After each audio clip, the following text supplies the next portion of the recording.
Hello, कैसे हो दोस्तों। मैं आपका दोस्त जुगल किशोर स्वामी आपके बीच में उपस्थित हूँ।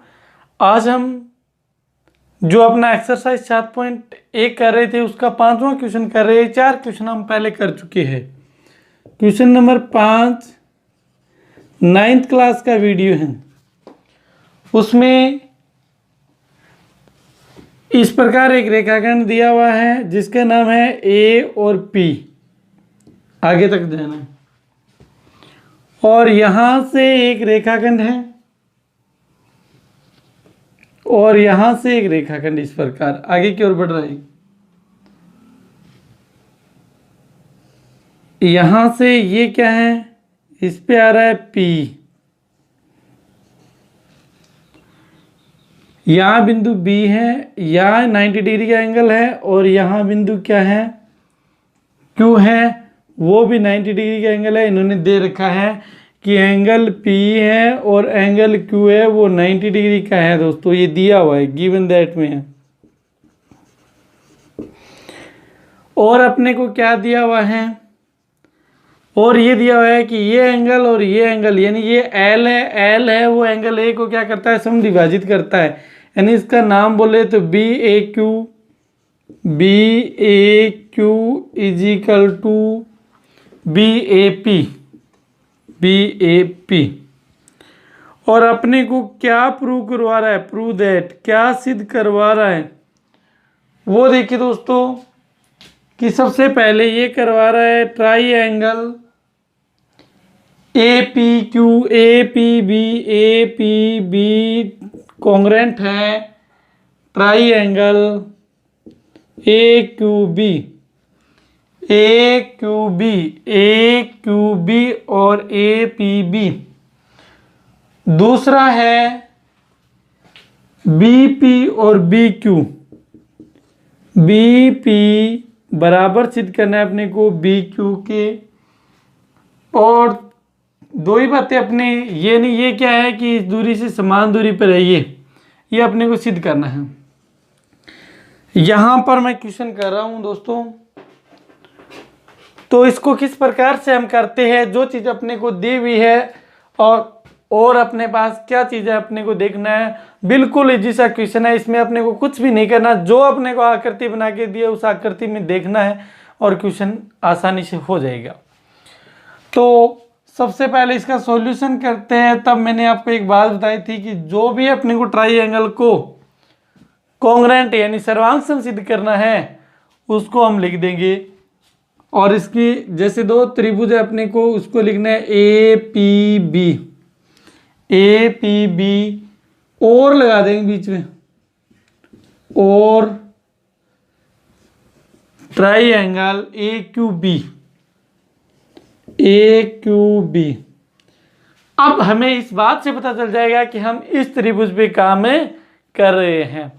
तो सबसे पहले अपने को ये बात पता होनी चाहिए कि कोई भी अगर त्रिभुज हो उसको सर्वांग सिद्ध करने के लिए हमें कम से कम 3 बातें सिद्ध करनी होगी कि 3 बातें इसकी बराबर हैं।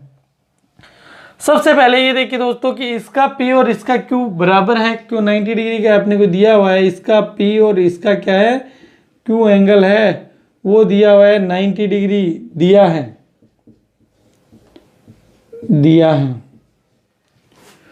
उसके बाद देखो क्या दिया हुआ अपने को, ये भी दिया हुआ है, इसका नाम क्या है BAQ is equal to BAP। पहले P लगाएंगे क्योंकि पहले इसका लिख रहे नहीं, BAP और BAQ ये भी अपने को दिया है।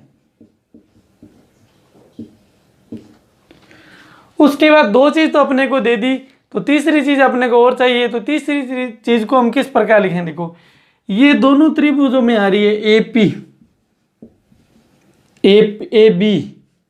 नहीं भी दोस्तों, ये AP यानी ये क्या है AB इज इक्वल टू क्या आ गया AB। ये क्यों बराबर है, उभयनिष्ठ, दोनों त्रिभुजों में आ रहा है इसलिए क्या है, उभयनिष्ठ।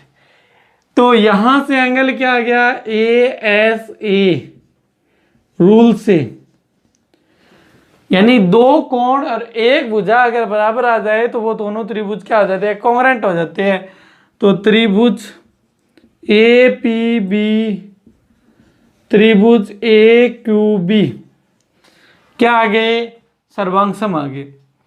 ये दोनों त्रिभुज सर्वांगसम आ गए, तो सर्वांगसम आ गए इसका मतलब उसके सभी अंग समान आ जाए, क्योंकि सर्वांगसम का मतलब ये होता है सर्व प्लस अंग प्लस समान, जिनके सभी अंग समान हो वो क्या कहलाते हैं, सर्वांगसम यानी कॉन्ग्रुएंट कहलाते हैं।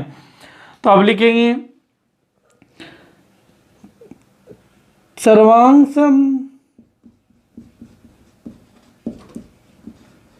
त्रिभुजों के संगत कोण और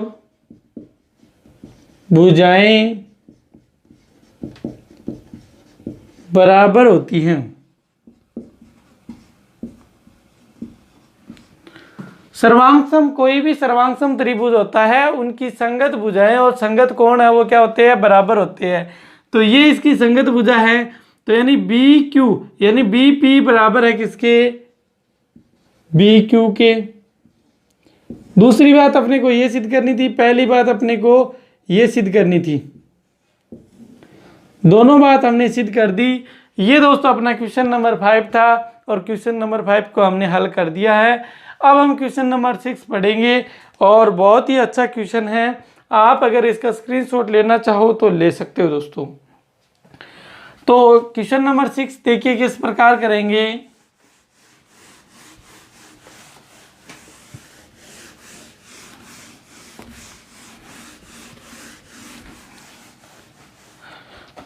question number 6 A B D, question number 6 में इस प्रकार की कोई आकृति दी हुई है दोस्तों 7.21, यहाँ से ए यहाँ बिंदु है, बी यहाँ है, डी यहाँ है और सी यहाँ है और ई यहाँ है।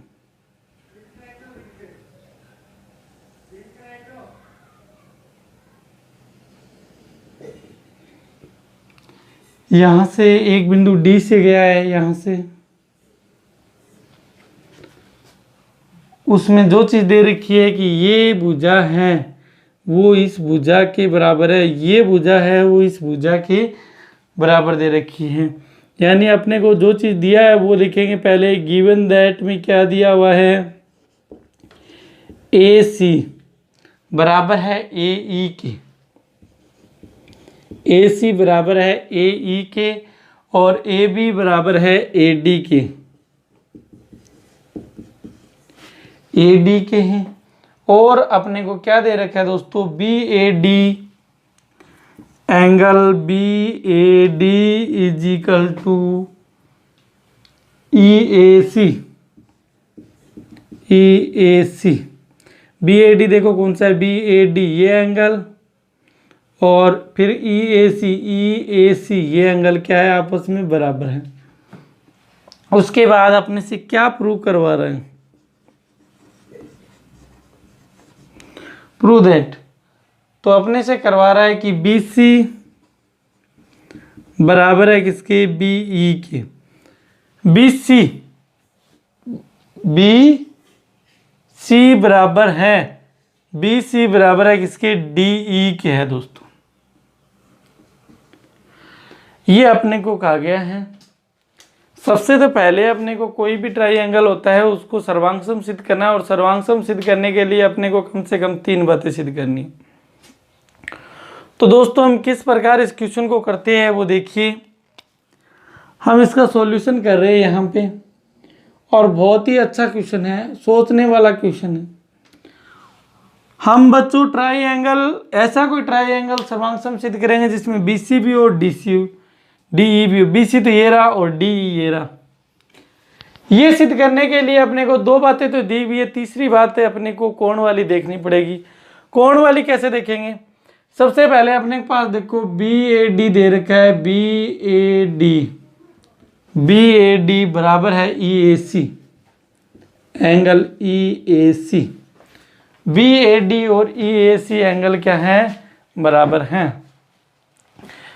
अब अगर दोनों तरफ अगर ये एंगल ऐड कर दिया जाए इतना एंगल, तो इसमें कोई फर्क पड़ने नहीं पड़ेगा, क्योंकि अपने दोनों तरफ अगर 2 ऐड कर दे तो भी कोई फर्क नहीं पड़ेगा, 1 ऐड कर दे तो भी कोई फर्क नहीं पड़ेगा। तो हम यहां लिखेंगे दोनों तरफ इस एंगल का नाम लिख रहा हूं DAC, एंगल DAC जोड़ने पर। अब आपके दिमाग में आ रहा है कि इसी को क्यों जोड़ रहे हैं, तो थोड़ा सा नेक्स्ट स्टेप पे चलते हैं, तब अपने को पता चल जाएगा। BAD plus DAC is equal to EAC plus DAC। यहां से देखो BAD इतना एंगल है और इसमें इतना ऐड और कर दिया जाए तो ये क्या बन गया, BAC। इसका पूरा एंगल क्या बन गया, BAC बन गया इजिकल टू EAC इतना एंगल है, इसमें इतना ऐड और कर दिया जाए तो EAD बन गया, EAD बन गया। ये समीकरण क्या आ गई, फर्स्ट आ गई। बस अपने को इतना ही काम करना था। अब आपके दिमाग में आ जाएगी कि इतना काम हमने क्यों किया है। जो चीज़ अपने को सिद्ध करनी है, बराबर सिद्ध करनी है, उसको लेते हैं सबसे पहले कि ये BC है और ये क्या है, D है। तो BC और D कौन से त्रिभुज के पार्ट है ये देखिए। तो अगर ये देखें तो ABC यानी किसके पार्ट है, त्रिभुज ABC और त्रिभुज ABC और इसका कौन सा आता है, ADE। त्रिभुज ADE की बात कर रहे हैं, यानी ABC और ADE की बात कर रहे हैं। ये क्या आना चाहिए, इनको हम सर्वांग सम सिद्ध करने चाहिए। सर्वांग सम का मतलब क्या होता है कि सर्व प्लस अंग प्लस मान, जिनके सभी अंग समान होता है वो क्या होता है, सर्वांग सम होता है। और अंग कौन से होता है कोई ट्राइंगल में, ट्राइंगल में अंग होते हैं उसके भुजा होगी या उसके क्या होंगे, कोण होंगे। तो हमें कोई भी कॉन्ग्रेंट सिद्ध करने के लिए कम से कम अपने को 3 बात सिद्ध करनी है। तो सबसे पहले ये देखेंगे कि AC इस त्रिभुज की भुजा देखो AC इस त्रिभुज की भुजा है AE। देखो मैंने आपको लास्ट वीडियो में बताया था कि देखो पहला और अंतिम अल्फाबेट दिया है, बीच वाला छुपाया है, यहाँ लिखा है, इसका भी बीच वाला छुपाया है, यही लिखा है। ये बराबर है, क्यों, यहाँ देखो ये दी भी है। दूसरा लिखते हैं AB, इसमें AB है स्टार्टिंग के 2, ये देखो, तो उसके भी स्टार्टिंग के 2 होंगे ना, AD। ये देखो ये भी दिया हुआ है। ये दोनों बात अपने को दिया हुआ है। उसके बाद त्रिभुज को सर्वांग करने के लिए अपने को 3 बातें चाहिए, तो 2 बात तो अपने को दी हुई थी। तीसरी बात अब अपने यहां से दिमाग में आता है, देखो BAC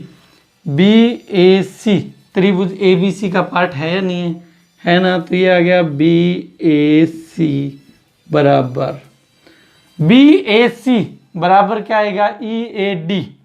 BAC ये क्या आ जाएगा, यहां से क्या, इसका नाम क्या रखा था, देखो EAD, तो यहां से क्या आ जाएगा, EAD।